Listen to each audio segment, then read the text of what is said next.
Respect. It's the foundation of any relationship worth having. When someone you love repeatedly ridicules your passion, your life's work, it's not just a red flag. It's a five-alarm fire. Looking back, the signs were there all along. I just chose to ignore them, making excuses like a man desperately trying to bail water from a sinking ship. My fiancée made fun of my career at her office party. I broke off the engagement right in front of everyone. The ring I pulled from her finger was nothing compared to the dignity I reclaimed that night. But that's getting ahead of myself. Let me start from the beginning. My name is Thomas Walker. I'm 48 years old, and I've spent the last 20 years building my landscape architecture business from the ground up. What started as a kid who loved playing in the dirt grew into a passion for transforming ordinary spaces into breathtaking outdoor sanctuaries. I'm not just some guy who plants flowers. I create living art that changes with the seasons, designs that harmonize with nature while serving the people who inhabit them. Rebecca and I met 5 years ago at a charity auction. She was 41 then, confident and sharp in her tailored suit, bidding on a weekend getaway to Napa Valley. I was there because I had donated a landscape design package. When we were introduced, her eyes lit up with genuine interest as I described the gardens I'd created for clients across the country. "You must see the world differently," she said, running her finger along the rim of her wine glass. "Most people just walk by trees and flowers without thinking about them. You see possibilities." That's what hooked me, her apparent appreciation for my vision. Rebecca was a senior partner at Harrington and Powell, one of the top corporate law firms in Boston. She represented billion-dollar clients in complex litigation cases. Her world was boardrooms and legal briefs. Mine was soil composition and native plant species. Somehow we clicked. The first 2 years were wonderful. She'd bring me to firm events and introduce me proudly. "This is Thomas, the landscape architect I've been telling you about. He just finished designing the new botanical center downtown." She'd show pictures of my projects on her phone, beaming like she'd discovered me.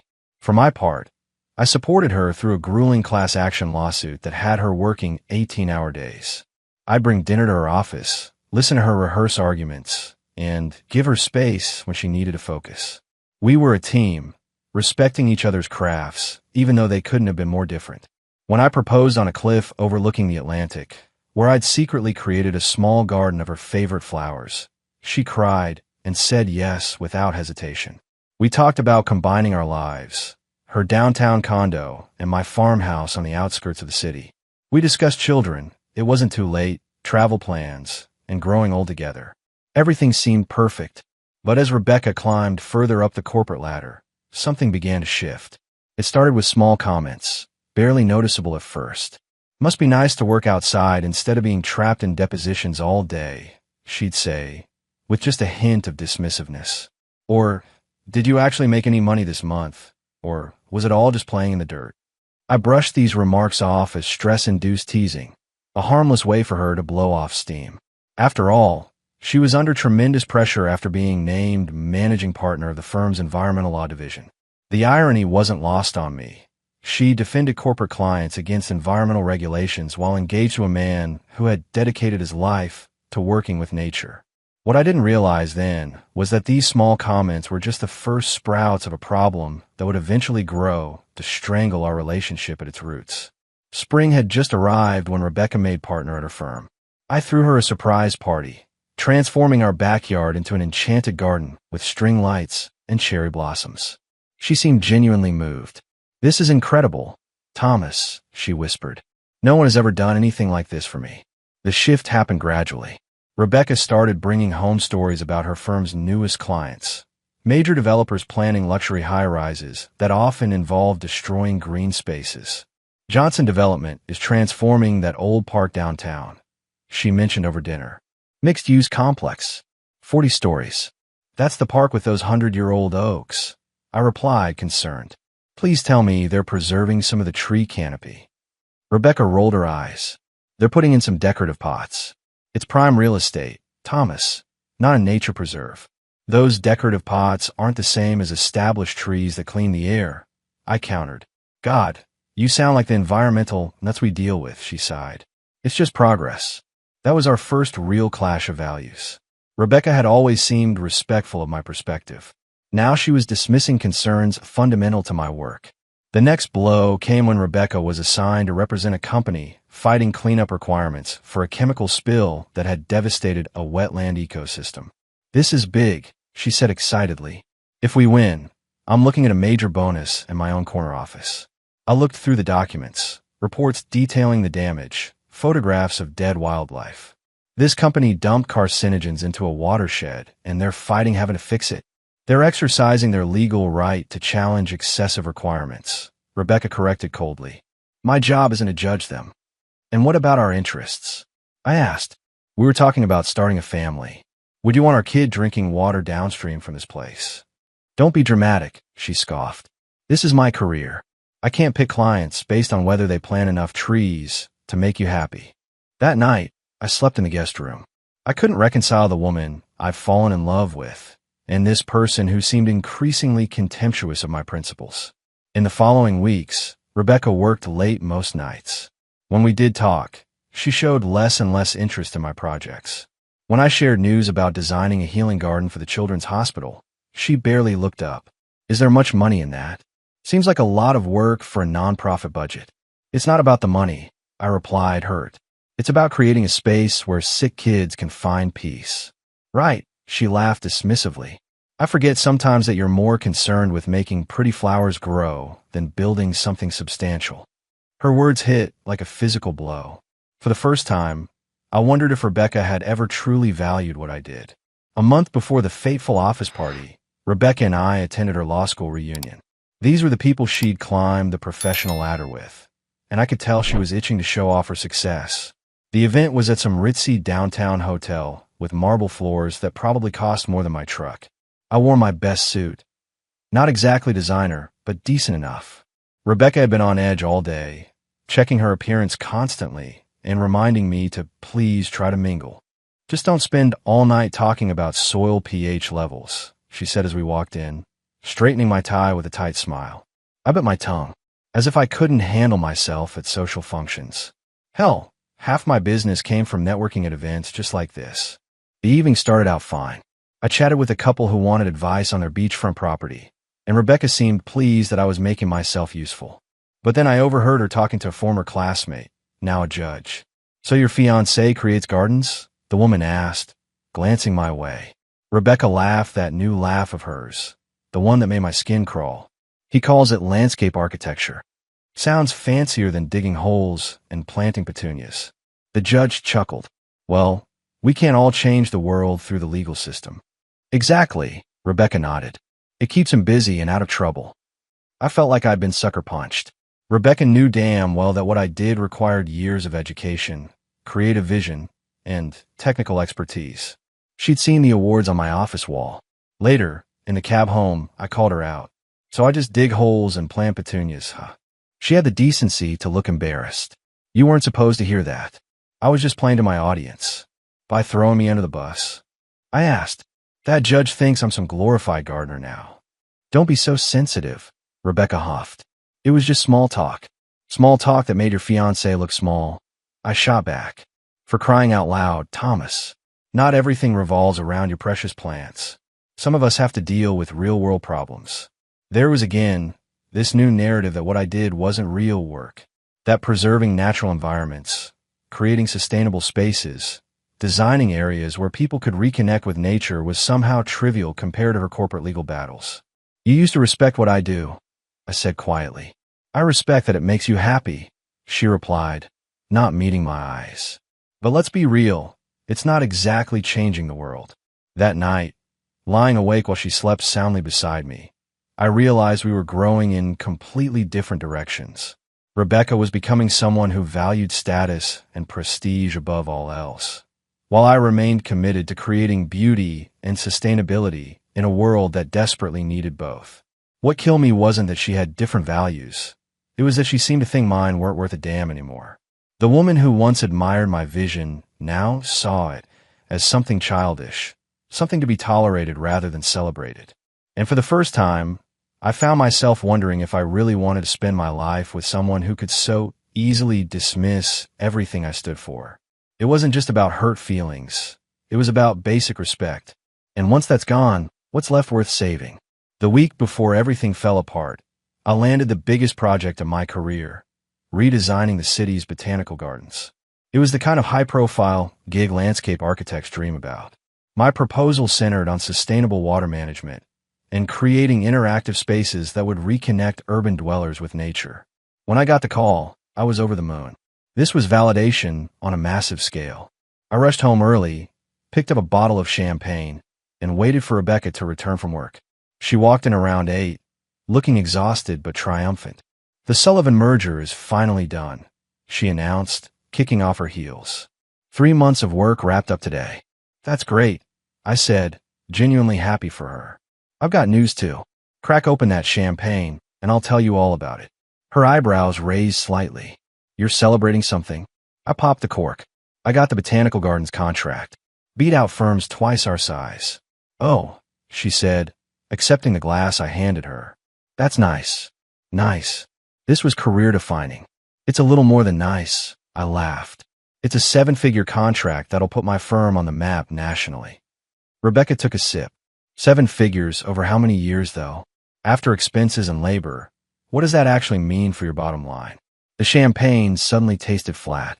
"It means I'll be creating a landmark destination that could transform how people interact with public green spaces," I said, trying to keep my cool. "It's not just about the money." "Of course not," she replied with that condescending smile. "It never is with you." "What's that supposed to mean?" She sighed. "Nothing. I'm tired, Thomas. The Sullivan deal means a partner track for me. Real security, real prestige. I just wish your gardening hobby could contribute something similar." I nearly choked. "Hobby? I've spent 20 years building my business from nothing. I employ 15 people. My designs have won national awards." "And that's wonderful," she said, patting my arm like I was a child showing off a crayon drawing. "I just worry about our future together. My colleagues' spouses are surgeons, executives, people who contribute meaningfully to their household income." "I contribute meaningfully," I shot back, anger rising. "Maybe not in ways your rich friends understand, but my work matters." "I never said it didn't matter," Rebecca replied, her voice cooling. "Just that it matters in a different way than real professional careers." There it was, the truth finally laid bare. In her eyes, I wasn't a professional. My education, expertise, creativity, none of that qualified as real work to her. "You know what?" I said, putting down my glass. "Keep the champagne. I'm going for a drive." I spent hours cruising back roads, the radio off, just thinking. By the time I returned home, Rebecca was asleep, and I was facing a hard truth. The woman I planned to marry fundamentally disrespected what I did. And no matter how big my projects got, how much recognition I received, that wasn't likely to change. Little did I know, things were about to get much worse. The night of Rebecca's firm's annual gala arrived. It was their biggest social event. Partners, associates, major clients, all dressed to the nines at the waterfront Hilton. Rebecca had been talking about it for weeks, reminding me to get my suit dry cleaned and to please try to impress the senior partners. The venue was all glass and steel overlooking the harbor, exactly the kind of sleek, modern space Rebecca loved. I felt like a fish out of water in my navy suit while everyone else wore tuxedos or designer gowns. Rebecca, stunning in a black dress that probably cost more than my monthly mortgage, kept a firm grip on my arm as she guided me through the crowd. "There's Judge Holloway," she whispered, steering me toward an elderly man in a perfect tuxedo. "He's on the board of the Historical Preservation Committee, the ones who need to approve that new downtown project." We chatted politely with the judge and his wife, sticking to safe topics like the weather and local sports. Then the judge asked what I did for a living. "I own Walker Landscape Architecture," I said. "We specialize in sustainable designs that work with natural ecosystems rather than against them." "Oh, how interesting," the judge's wife exclaimed. "We've been thinking about redoing our garden." "Perhaps. Thomas makes very nice gardens," Rebecca cut in with a laugh. "But for something with historical significance, you'd probably want a real architect. Thomas just plays with plants and dirt all day. It's more of a creative outlet than actual architecture." The couple laughed awkwardly, clearly sensing the tension. "Actually," I said, "landscape architecture requires a master's degree and state licensure. It's not gardening. It's environmental design that addresses everything from stormwater management to ecosystem preservation." Rebecca squeezed my arm painfully. He takes it all very seriously, she said with that condescending smile. Meanwhile, I'm over here, just trying to build skyscrapers and reshape the city skyline, which would be impossible without proper site planning and environmental impact studies, I noted, typically conducted by landscape architects. The judge nodded, seeming genuinely interested, but Rebecca was already pulling me away with a hurried excuse about mingling. What the hell was that? She hissed once we were out of earshot. You made me look bad. I made you look bad, I replied, keeping my voice low. You just told a potential client that what I do is essentially playing in a sandbox. Oh, grow up, she snapped. These people don't care about your ecological crusade. They care about power and influence, things you know nothing about. Something in me snapped. For years I'd worked alongside developers, engineers, and architects who respected my expertise. Only Rebecca, the woman who was supposed to be my biggest supporter, treated me like my career was a joke. My fiancée made fun of my career at her office party, I said, loud enough for nearby guests to hear. I think I'll break off the engagement right in front of everyone. I pulled a ring box from my pocket and placed it in her palm. We're done, I said simply, and walked out. Behind me, I heard gasps and Rebecca calling my name, but I didn't look back. Some bridges, once burned, aren't worth rebuilding. I spent that night at a hotel downtown, phone switched off, staring at the ceiling until dawn broke over the harbor. By morning, I had 17 voicemails and 32 text messages. Most were from Rebecca, cycling through anger, confusion, and finally desperate pleas to talk.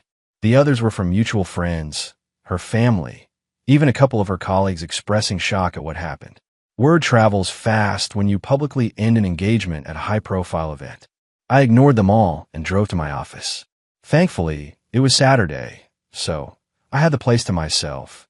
Just me and the architectural models, plant samples, and design boards that represented my life's work. The work Rebecca had belittled so casually. Around noon, my business partner, Dave, showed up. He leaned against my drafting table, coffee mug in hand, saying nothing for a long moment. So, he finally broke the silence. You pulled the pin on that grenade. You heard. Rebecca called. Twice. He sipped his coffee. Sounded pretty torn up. She should have thought about that before publicly humiliating me. I replied, not looking up from my sketches. Dave nodded slowly. For what it's worth, I've never liked the way she talked about what we do. Like we're just playing with pretty flowers instead of reshaping environments. I glanced up, surprised. You noticed that too? Hard to miss, buddy.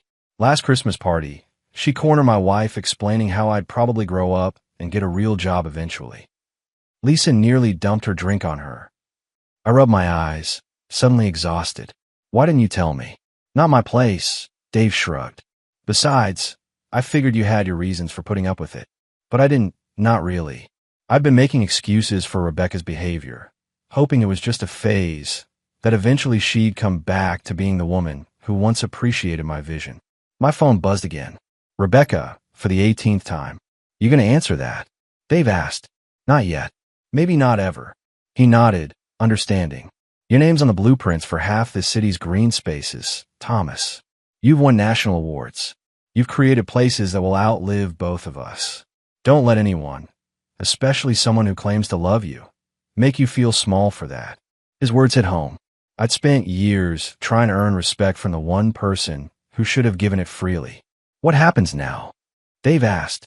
Now I focus on the Botanical Gardens project, I replied, straightening my drawings. It's the biggest opportunity of my career, and I'm not going to let this derail it. And Rebecca? I thought about it for a moment. She made her choice. She chose status and prestige over respect and understanding. I'm choosing my self-respect over a relationship that made me doubt my worth. Dave clapped me on the shoulder. That's the Thomas Walker I know. Now let's grab some real coffee and talk about those water features for the east entrance. For the first time since leaving the gala, I felt like I could breathe again. Sometimes you have to prune away the dead growth before new life can take root. 3 weeks after ending my engagement, I threw myself into the Botanical Gardens project. The design team and I worked 16-hour days, fueled by coffee and purpose. Rebecca's calls had finally stopped, replaced by a formal email requesting the return of certain gifts, like the expensive watch I'd never liked anyway. Our mutual friends awkwardly divided themselves. Some called to express support. Others quietly disappeared from my life. It stung, but not as much as I'd expected. What surprised me most was the overwhelming sense of relief. No more defending my profession. No more subtle put-downs. No more feeling like I wasn't measuring up to some arbitrary standard of success. One Tuesday evening, as I was finalizing the water conservation feature for the gardens, Elaine from City Planning stopped by with permit questions. "You seem different," she observed as we reviewed the documents. "More. I don't know, present." I'd known Elaine professionally for years. She'd always respected my work, consulting me on green space requirements for major developments. I broke off my engagement, I told her. "That explains it," she nodded. "You don't look like you're apologizing for existing anymore." Her comment struck me. Had I really been that way with Rebecca? Constantly apologizing for who I was and what I did. "Join me for dinner?"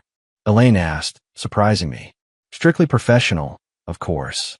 I want to pick your brain about the downtown Riverwalk renovation."